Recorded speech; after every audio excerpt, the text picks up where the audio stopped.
तो सबसे पहले दोस्तों इसके अंदर जो इंडेंटर रहता है, तो मैं आपको इंडेंटर बता रहा हूँ। देखो ये आपको इंडेंटर दिख रहा है, ये इंडेंटर, ये इंडेंटर दो टाइप के इंडेंटर रहते हैं दोस्तों, मैं आपको थोड़ा पास में लेकर बताता हूँ। तो ये इंडेंटर दिख रहा होगा, ये वाला इंडेंटर रहता है दोस्तों, ये बॉल इंडेंटर रहता है, ठीक है ना, इसको बॉल इंडेंटर कहते हैं, ठीक है। इसका जो डायमीटर रहता है वो 1.588 mm होता है, इसका जो डायमीटर रहता है। सेकेंड रहता है दोस्तों, ये रहता है डायमंड इंडेंटर, ठीक है। जो डायमंड इंडेंटर इसको कोन इंडेंटर भी बोलते हैं, क्योंकि ये कोन शेप में रहता है, ठीक है ना। इसका जो एंगल रहता है, कोन शेप का जो एंगल रहता है वो आपका, इसका जो कोन शेप रहता है, ये दिख रहा है आपको, इसका 120 डिग्री इसका कोन शेप रहता है। और इसके ऊपर जो थोड़ा सा जो डायमीटर जैसा दिख रहा है वो 0.222 mm रहता है, ठीक है ना। तभी इसके अंदर जो इंडेंटेशन होता है, ठीक है। तो जो दो टाइप के इंडेंटर होते हैं, इसके बाद मैं आपको थोड़ा इसके पास में ले जाके बताता हूँ, मशीन के पास में उन सब का क्या काम रहता है, ठीक है। तो सेकेंड रहता है आपको ये वाली, आपको डायल गेज रख दिख रहा है, ये डायल गेज रहता है दोस्तों। डायल गेज के अंदर हम रीडिंग पढ़ते हैं। जो बॉल इंडेंटर रहता है ना, उसके लिए बी वाली रीडिंग लेते हैं, और जो कोन इंडेंटर रहता है उसमें ब्लैक वाली रीडिंग लेते हैं कोन इंडेंटर के लिए, और रेड वाली रीडिंग लेते हैं हम बॉल इंडेंटर के लिए। तो जितनी भी सारी हम बॉल इंडेंटर का यूज करेंगे तो रेड लाइन लेंगे, और हम कोन इंडेंटर का यूज करेंगे तो ब्लैक लाइन लेंगे, ठीक है। इसके बाद मैं आपको स्केल बता रहा हूँ। इसके पास में ये स्केल है, दिख रहा होगा, ये स्केल ABCD बहुत सारी स्केल लिख रही। तो हम जो डायमंड इंडेंटर यूज करेंगे उस पर हम जब लोड लगाएंगे, ठीक है, तो ब्लैक लाइन पड़ेंगे। और कौन कौन से मटेरियल के लिए यूज है, जैसे कार्बाइड, टिन, स्टील, सेलो, केस, हार्डनेस स्टील, इस तरीके से 160 जो MM वाला बॉल इंडेंटर यूज लेंगे, उसके ऊपर लोड लगाएंगे हम 100 kg का। तो रेड लाइन पे हम देखेंगे, ठीक है, रेड स्केल पे देखेंगे तो इसमें एल्यूमिनियम एलॉय, कॉपर एलॉय, बहुत सारे इस तरीके से इसके ऊपर रीडिंग लगी रहती है। आप इसको रोक करेंगे मेरे वीडियो को, इसकी रीडिंग स्केल को चेक कर सकते हो, देख सकते हो, ठीक है। इस तरीके से ये स्केल रहती है। इसके बाद ये रहता है आपको एनविल, ये हैंड व्हील रहता है। उससे क्या रहता है, जो वर्कपीस हम इसके ऊपर रखेंगे वो ऊपर नीचे आने के लिए काम लिया जाता है, हैंड व्हील रहता है। तो यहाँ पर हम इंडेंटर लगाएंगे, ठीक है, और इधर की साइड हम आएंगे तो इधर के लिए हमें लोड है, ये लोड को हम लोड करेंगे और अनलोड करेंगे। तो इसके ऊपर लोड लगा रखा है, ठीक है, 60, 150, 100, 60, इस तरीके से हमको किसकी रीडिंग लेना है, 150 की लेना है, क्योंकि हमने जो कमान यूज की है वो उसकी रीडिंग रहेगी, वो 150 के लगभग रहेगी। तो मैं इसको फिट करता हूँ, इसके बाद फिर मैं आपको बताता हूँ। तो इसके अंदर इसको सबसे पहले नीचे करो, ठीक है। इसके अंदर एलिवेटिंग स्क्रू रहता है, ये स्क्रू इसमें मैंने लगा दिया। इससे एक ग्रू स्क्रू रहता है, उसको एलन की के द्वारा हम पहले खोल लेते हैं। एलन की से खोल लिया, इसको अच्छे से टाइट कर देते हैं।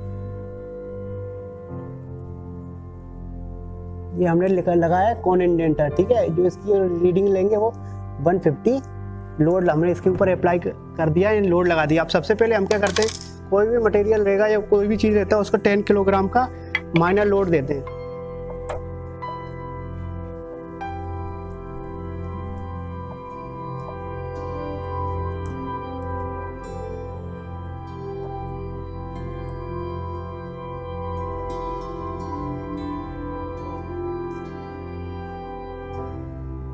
इसको ऊपर सबसे पहले ये हमने लगा दिया। लगाने के बाद आप ध्यान देना, देखो मैं आपको एक पास में लेकर बताता हूँ। स्केल दिख रही है आपको, अब इसके ऊपर जो वाला स्केल दिख रहा होगा, देखो उस पर 10 किलोग्राम का लोड देंगे, देखो और दिख रहा है।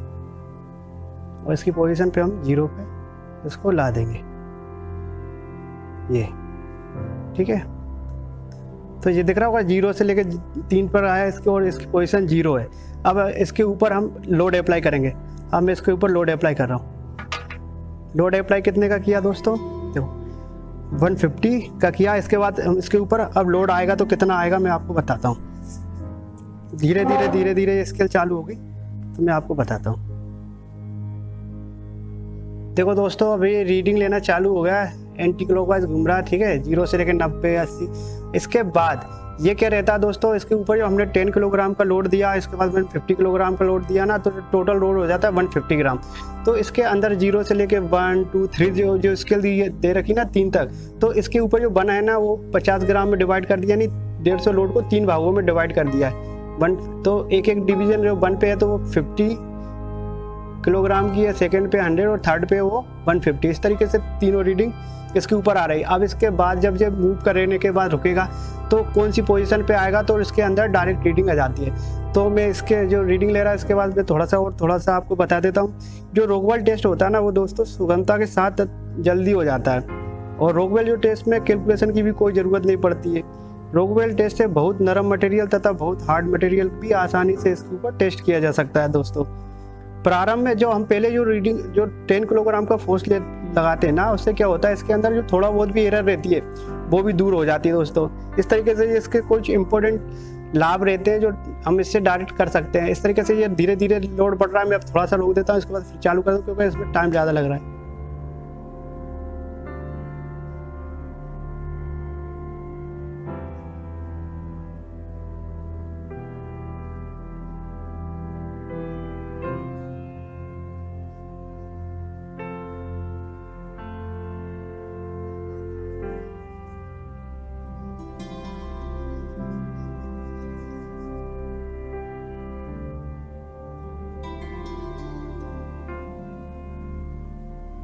यानी इसके ऊपर एक राउंड कंप्लीट हो गया है, अब सेकेंड राउंड लगना चालू हो रहा है।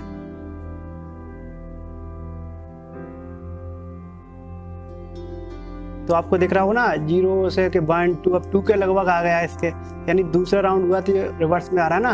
हमने पहले लोड अप्लाई किया, तो मैं आपको जब रीडिंग आएगी तब करके बताऊंगा। जो कमानी लगा रखी है देखो इसके ऊपर धीरे धीरे इंडेंटर्स के द्वारा इंडेंटेशन हो रहा है। इधर धीरे धीरे चल रहा है रीडिंग।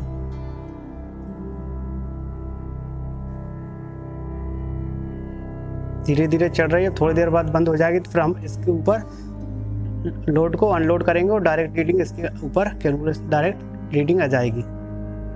दोस्तों देखो ये पॉइंटर बिल्कुल रुक चुका है। जब तक आपका पॉइंटर पूरा रुकना जाए जब तक आप इसको चलते रहें। जब पॉइंटर रुक गया है तब इसको क्या अनलोड कर रहा है। देखो इधर से जैसे ही अनलोड करूँगा, इधर से मैं जैसे ही अनलोड करूँगा उस समय रीडिंग इधर से चेंज हो जाएगी। मैं अनलोड कर रहा हूँ, देखो अनलोड करने के बाद देखो ये कितना दिख रहा है, 2 से आगे दिख रहा है ना, ये 2 से आगे दिख रहा है। तो 1 पे आया तो 50 हो गया, 2 पे आया तो 100 हो गया। 100 के बाद ये कितना आ रहा है 30,